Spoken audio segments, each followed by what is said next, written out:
Carbonate तथा धातु bicarbonate की अभिक्रिया अम्ल के साथ होगा तब क्या होगा, जब क्षारक के साथ होगा तब क्या होगा, ये हम पढ़ेंगे। फिर उसके बाद हम पढ़ेंगे चूने के पानी का टेस्ट। चूने के पानी का टेस्ट, चूने के ऊपर पानी का, जब चूने के जो पानी होती है उसका जब हम टेस्ट करेंगे तो क्या क्या अभिक्रियाएं होगी। ठीक है। अब जो चौथा टॉपिक है वो हम क्या पढ़ेंगे, अम्लों के साथ धात्विक ऑक्साइडों की अभिक्रिया। जब अम्ल धात्विक ऑक्साइड के साथ अभिक्रिया करेगा तब क्या होगा, और जब क्षारक के साथ अधात्विक ऑक्साइड अभिक्रिया करेगा तब क्या होगा। ओके, तो अब हम देखेंगे जब धातु कार्बोनेट जो है वो अम्ल के साथ अभिक्रिया करता है तब क्या होता है। तो धातु कार्बोनेट जब अम्ल के साथ अभिक्रिया करेगा तो वो क्या करेगा, अम्ल के साथ जब अभिक्रिया करेगा तो वो क्या होगा, लवण, जल और कार्बन डाइऑक्साइड, लवण, जल और कार्बन डाइऑक्साइड बनाएगा। ठीक है, तीन चीज़ें बनाएगा। पहली चीज़ें क्या बनाएगा, लवण बनाएगा, दूसरी चीज़ें क्या बनाएगा, जल बनाएगा, और तीसरी चीज़ें क्या बनाएगा, कार्बन डाइऑक्साइड बनाएगा। ठीक है, इससे पहले जो दो अभिक्रिया हुई थी उसमें क्या बना रहा था, लवण और हाइड्रोजन। लेकिन ये जो तीसरी अभिक्रिया है इसमें क्या है, लवण, जल और कार्बन डाइऑक्साइड, तीन चीज़ें हैं जो उत्पाद में मिल रही हैं। चलिए अब हम क्या करते हैं, इसका एग्जाम्पल देख लेते हैं कि इसका एग्जाम्पल क्या है। यहाँ पे मैंने एक HCl और धातु कार्बोनेट यानी कि सोडियम क्या एक धातु है और उसके कार्बोनेट धातु सोडियम कार्बोनेट, ये क्या है 2 है, ठीक है 2 है। तो जब HCl को सोडियम कार्बोनेट के साथ अभिक्रिया करवाते हैं तो हमारा जो उत्पाद है रिजल्ट क्या आता है, रिजल्ट क्या आता है हमारा, NaCl 2NaCl plus H2O plus carbon dioxide. तो NaCl जो है वो हमारा क्या हो गया, लवण हो गया, H2O जल और CO2 क्या हो गया, कार्बन डाइऑक्साइड हो गया। हमने पिछली अभिक्रिया में क्या देखा था, अम्ल के साथ धातु कार्बोनेट की अभिक्रिया। अब इस अभिक्रिया में क्या देखेंगे, अब हम क्या पढ़ेंगे, धातु अम्ल के साथ धातु बाइकार्बोनेट की अभिक्रिया। बाई का मतलब क्या होता है, हाइड्रोजन, हाइड्रोजन। ठीक है, बाई का मतलब क्या होता है, हाइड्रोजन। जैसे पहले क्या हुआ था, सोडियम कार्बोनेट हुआ था, तो अभी क्या हो जाएगा, सोडियम बाई यानी कि NaHCO3, ये क्या हो जाएगा, सोडियम बाई कार्बोनेट यानी कि धातु बाई कार्बोनेट हो जाएगा। तो चलिए हम देखते हैं कि इसके एग्जाम्पल देखते हैं। अभी हमने यहाँ पे एग्जाम्पल लिया है HCl plus sodium by carbonate, जो हमने पिछले में एग्जाम्पल लिया था उसी का वही हमने क्या करा है यहाँ पे ले लिया है। तो HCl के साथ जब हम सोडियम बाई कार्बोनेट की अभिक्रिया करवाते हैं तो हमें उत्पाद में क्या मिलता है। तो चलिए देखते हैं हमें उत्पाद में क्या मिलता है।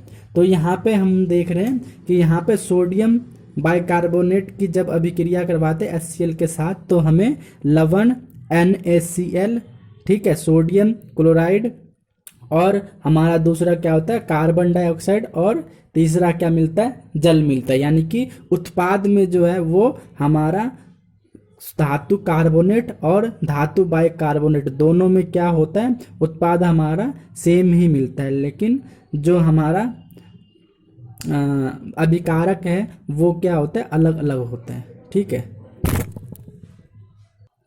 चलिए अब हम देखते हैं हमारा अगला टॉपिक क्या है, चूने के पानी का टेस्ट। तो चूने के पानी के टेस्ट के बारे में हम पढ़ेंगे कि चूने के पानी का टेस्ट में क्या क्या होता है। सबसे पहले हम देखेंगे चूने के पानी का टेस्ट हम कैसे करेंगे।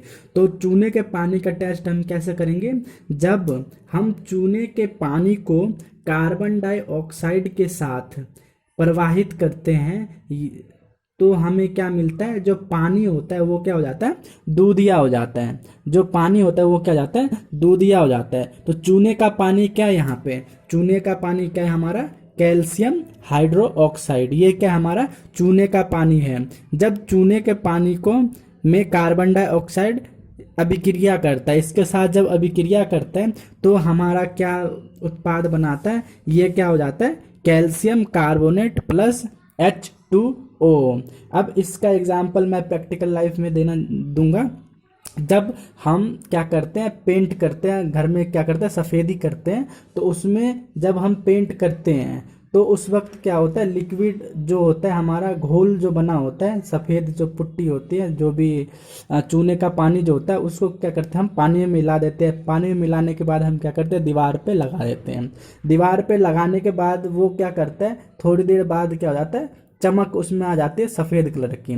तो इसमें जब पानी में हम कैल्शियम ऑक्साइड को मिलाते हैं, जब पानी में हम चूना मिलाते हैं तो वो क्या हो जाता है, चूने का पानी बन जाता है। वो क्या बन जाता है, कैल्शियम हाइड्रो ऑक्साइड हमारा बन जाता है। और जब हम उसे दीवार पे लगाते हैं तो वो क्या करता है, कार्बन डाइऑक्साइड के संपर्क में आता है। और कार्बन डाइऑक्साइड के संपर्क में आने के कुछ देर बाद, जब आप देखेंगे घर में जब पेंट सफ़ेदी करते हैं, सफ़ेदी करने का कुछ एक दिन बाद जो चमक जो है, सफ़ेद सफ़ेद जो है अच्छी तरह से दिखने लगता है, यानी कि दीवार पे चमक आ जाती है अच्छी तरह से।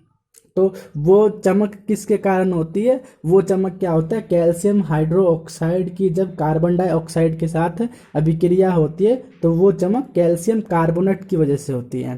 ठीक है, वो सफ़ेदी किसकी वजह से आती है, कैल्शियम कार्बोनेट की वजह से आती है। और उसमें से जो H2 होता है, पानी जो होता है, वो क्या हो जाता है, निकल जाता है। जब हम कैल्शियम हाइड्रोक्साइड को कार्बन डाइऑक्साइड के साथ अभिक्रिया करवाते हैं, ठीक है, तो हमारा कैल्शियम कार्बोनेट बनता है। कैल्शियम कार्बोनेट जो होता है वो क्या होता है, सफ़ेद कलर का होता है। सफ़ेद अवक्षेप भी कह सकते हैं इसे, इसे क्या कहते हैं, सफ़ेद अवक्षेप कहते हैं। ठीक है, क्या मुझे आप बता सकते हैं कि जब हम अधिक मात्रा में कार्बन डाइऑक्साइड प्रवाहित करेंगे, जब हम कैल्शियम कार्बोनेट, ये जो यहाँ पे है कैल्शियम कार्बोनेट, इसमें जब हम अधिक मात्रा में क्या करेंगे, कार्बन डाइऑक्साइड प्रवाहित करेंगे तो क्या होगा, क्या आप बता सकते हैं, तो क्या होगा, तो अभिक्रिया जो होगी वो क्या होगी।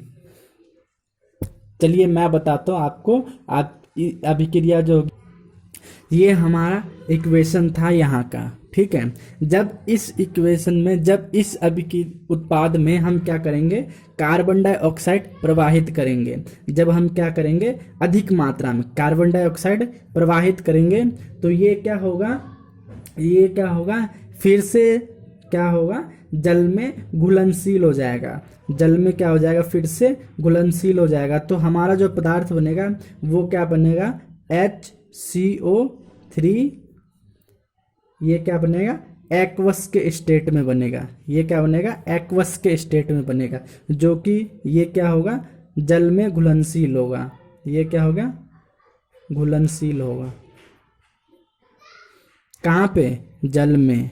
ठीक है, तो हमें क्या हो गया, ये जल में घुलनशील हो गया। तो दोस्तों अगला टॉपिक हमारा क्या, उदासीनीकरण। उदासीनीकरण क्या होता है, क्या आप बता सकते हैं उदासीनीकरण क्या होता है। उदासीनीकरण क्या होता है, जब अम्ल और क्षारक की जब अभिक्रिया होती है, जब अम्ल और क्षारक की अभिक्रिया होती है तो हमारा क्या होता है, उदासीनीकरण कहलाता है। जब अम्ल और क्षारक की प्रेक्षित प्रभाव तथा क्षारक द्वारा अम्ल का प्रभाव समाप्त हो जाता है और परिणाम स्वरूप लवण और जल प्राप्त होता है, तो उसे हम क्या कहते हैं, उदासीनीकरण कहते हैं। जब अम्ल क्षारक की अभिक्रिया होती है, तो अम्ल क्षारक की अभिक्रिया का मतलब ये नहीं है कि अम्ल जो है वो ज़्यादा ताकतवर हो, यानी कि प्रबल अम्ल और दुर्बल क्षारक है, ये नहीं। ये मैंने पहले भी बताया था, जो पार्ट 1 है उसमें भी मैंने बताया था कि लवण क्या होता है, लवण कैसे बनता है, तो उसमें क्या होता है, जब प्रबल अम्ल और प्रबल क्षारक, मैंने उस वीडियो में पूरा बता रखा है, ठीक है। प्रबल अम्ल और प्रबल क्षारक जब अभिक्रिया करता है तभी हमारा क्या बनाता है, लवण बनाता है, ठीक है। तभी हमारा क्या बनाता है, लवण बनाता है प्लस जल बनाता है, लवण बनाता है प्लस जल बनाता है, ठीक है। तो उदासीनीकरण अभिक्रिया आप समझ गए। उदासीनीकरण अभिक्रिया मैं एक बार और समझा देता हूँ। तो उदासीनीकरण अभिक्रिया जो होती है वो क्या होती है, जब अम्ल द्वारा क्षारक का प्रेक्षित, प्रेक्षित मतलब क्या होता है, बराबर, प्रेक्षित मतलब क्या होता है, बराबर। जब अम्ल द्वारा क्षारक का प्रेक्षित प्रभाव तथा क्षारक द्वारा अम्ल का प्रेक्षित प्रभाव समाप्त हो जाए, यानी कि जब दोनों की जो बराबरी पे जो दोनों का प्रभाव है, अम्ल का प्रभाव और क्षारक का प्रभाव, अभिक्रिया करने के बाद उनका जो प्रभाव है वो क्या हो जाए, खत्म हो जाए, ठीक है। तो हम क्या कहेंगे, उदासीनीकरण कहेंगे। तो तब हम क्या कहेंगे, उदासीनीकरण कहेंगे। अगर दुर्बल अम्ल होगा और प्रबल क्षारक होगा तो ये क्या बन जाएगा, क्षारकीय बन जाएगा, ठीक है, क्षारकीय बन जाएगा, क्षारकीय लवण बन जाएगा, लवण बनेगा लेकिन क्षारकीय बनेगा, ठीक है।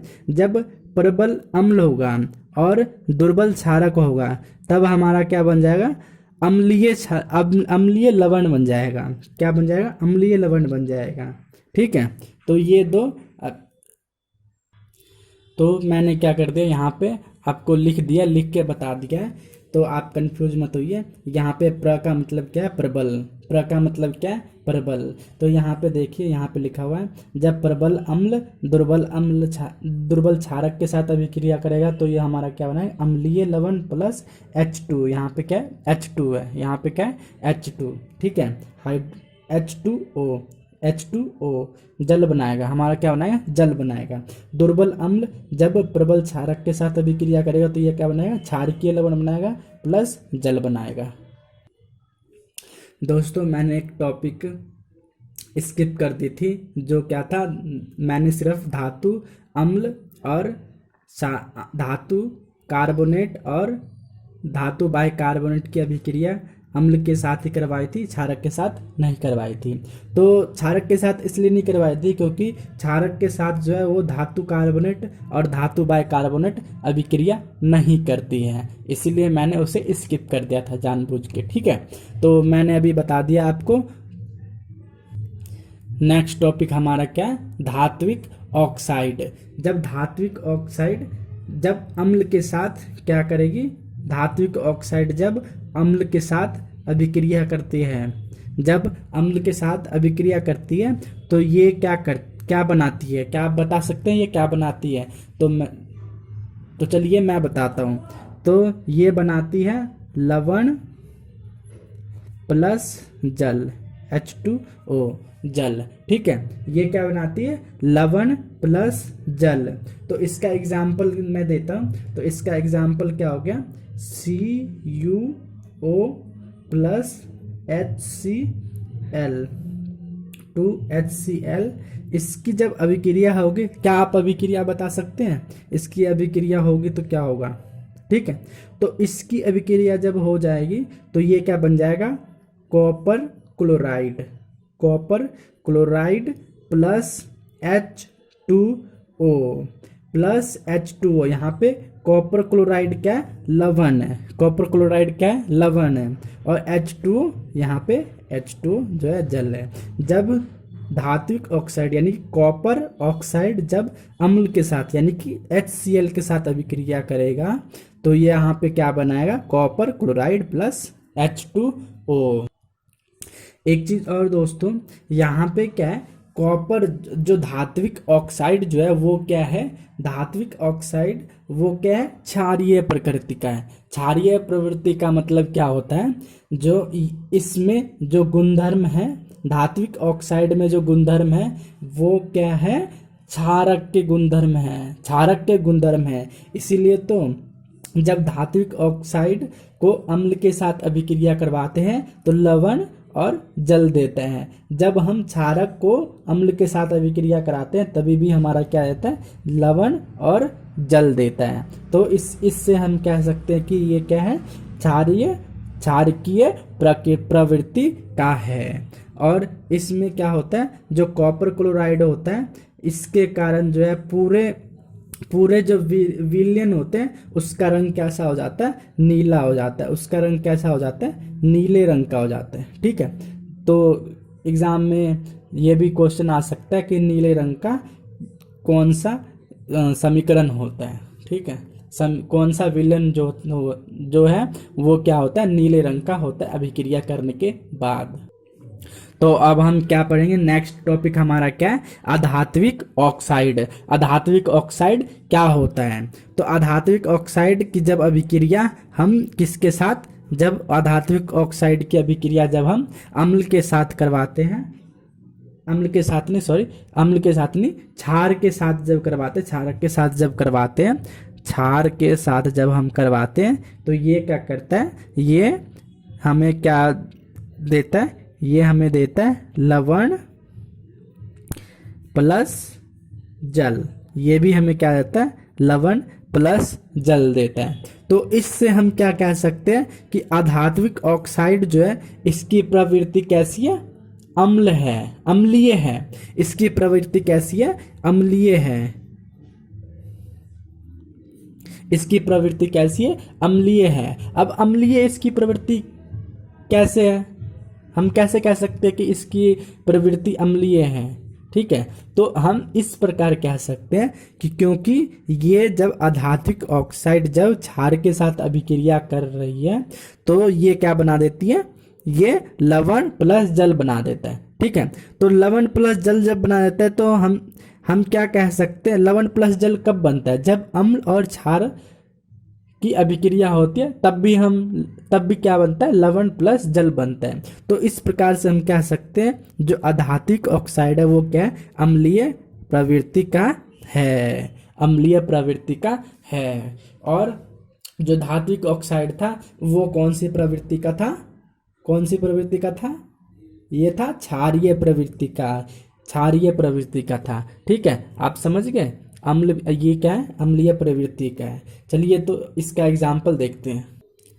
तो मैंने यहाँ पे एग्जाम्पल लिख लिया है। तो यहाँ पे क्या है, जब कार्बन डाइऑक्साइड, कार्बन क्या एक अधात्विक है, क्या है, अधातु है। ठीक है, कार्बन क्या अधातु है और ऑक्सीजन क्या ऑक्साइड। तो कार्बन डाइऑक्साइड जब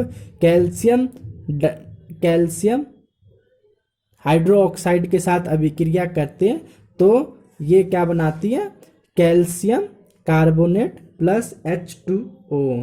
तो ये क्या बनाते हैं, कैल्शियम कार्बोनेट। कैल्शियम कार्बोनेट क्या एक लवण है और ये H2 जल। तो हम कह सकते हैं कि जब अधात्विक ऑक्साइड जब क्षार के साथ अभिक्रिया करती है तो वो क्या बनाती है, लवण और जल बनाती है। ठीक है, ये था आधात्विक ऑक्साइड की अभिक्रिया क्षार के साथ। तो दोस्तों अगर आपको वीडियो ये अच्छी लगी तो आप लाइक करिए अपने दोस्तों के साथ। ठीक है, शेयर कर दीजिए, जितना कर सकते हैं शेयर कर दीजिए और चैनल को सब्सक्राइब जरूर कर लें। ठीक है, सब्सक्राइब जरूर कर लें ताकि आपको नोटिफिकेशन मिल जाए जब भी हमारा वीडियो अपलोड हो। ठीक है, तो have a nice day, good day, जय हिंद।